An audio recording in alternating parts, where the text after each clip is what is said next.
हरे कृष्णा, राधे राधे। भक्तों, आज हम सुनाने जा रहे हैं इंद्र एकादशी के व्रत कथा। इंद्र एकादशी जो अश्विन मास के कृष्ण पक्ष की एकादशी को इंद्र एकादशी कहा जाता है। जो पितृ पक्ष में पड़ने वाली एकादशी होती है उसे इंद्र एकादशी कहते हैं। तो श्री हरि विष्णु भगवान की जय। श्री धर्मराज युधिष्ठिर ने कहा, हे भगवान, अब आप अश्विन मास के कृष्ण पक्ष की एकादशी का नाम तथा उसके व्रत की विधि और महात्म्य का विस्तार पूर्वक वर्णन कीजिए। तब श्री कृष्ण भगवान ने कहा, हे राज राजेश्वर, इस अश्विन मास के कृष्ण पक्ष की एकादशी का नाम इंदिरा एकादशी है। यह अधोगति को प्राप्त होने वाले पितरों को मुक्ति प्रदान करती है। सतयुग में पुत्र पौत्र धन धान्य आदि से परिपूर्ण शत्रुओं का नाश करने वाला इंद्रसेन नामक प्रतापी राजा महिष्मती नाम की नगरी में राज्य करता था।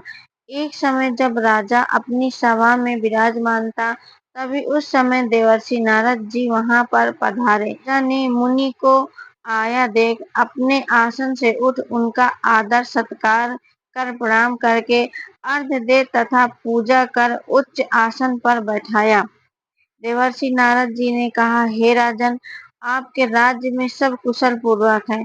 मैं आपकी धर्म परायणता को देखकर अत्यंत प्रसन्न हूँ।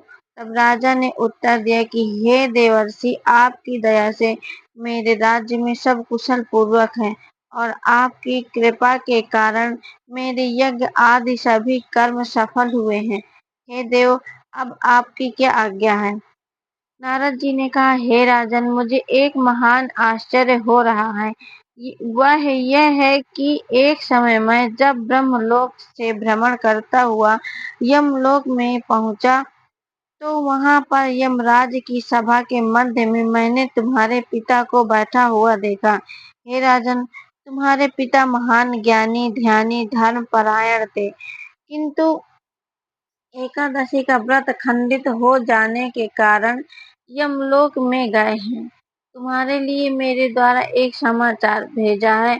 उन्होंने कहा है कि यदि मेरा पुत्र आश्विन मास के कृष्ण पक्ष की इंदिरा एकादशी का व्रत मुझे अर्पण कर दे तो अवश्य मैं यमलोक से छूटकर स्वर्गलोक को प्राप्त हो जाऊंगा। जब नारद जी द्वारा राजा ने अपने पिता का यह दुखद समाचार सुना, तो वह अति दुखी हुआ और नारद जी से इंदिरा एकादशी के व्रत की विधि बताने के लिए कहा। तब नारद जी ने कहा, हे राजन, अश्विन माह के कृष्ण पक्ष की दशमी के दिन प्रातः काल श्रद्धा सहित स्नान करने के पश्चात दोपहर को भी स्नान करें। उस समय जल से निकलकर श्रद्धा पूर्वक पितरों का श्राद्ध करें और एक समय भोजन करें। रात्रि को पृथ्वी पर शयन करें।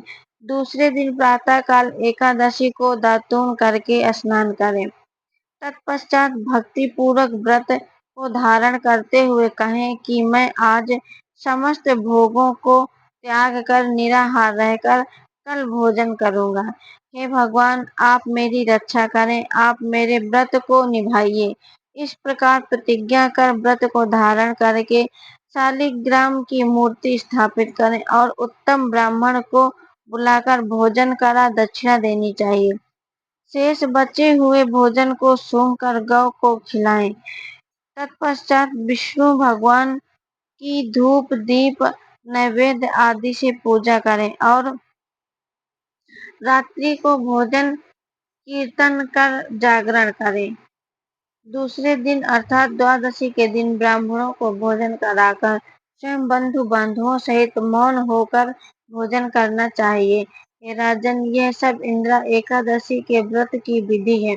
यदि तुम आलस रहित होकर इस इंदिरा एकादशी के व्रत को करोगे तो तुम्हारा पिता अवश्य ही स्वर्ग में वास करेगा। इस प्रकार राजा को उपदेश देकर नारद जी वहीं पर अंतर्ध्यान हो गए। तब राजा ने इंदिरा एकादशी के आने पर उसका विधि पूर्वक व्रत धारण किया। बंधु बांधवों सहित इस व्रत को करने से आकाश से पुष्प वर्षा हुई।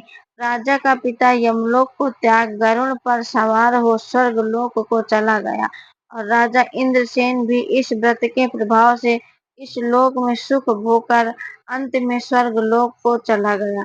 श्री कृष्णचंद्र जी ने कहा, धर्मराज युधिष्ठिर, इस व्रत कथा को पढ़ने और सुनने तथा सुनाने मात्र से ही मनुष्य के समस्त पाप नष्ट हो जाते हैं।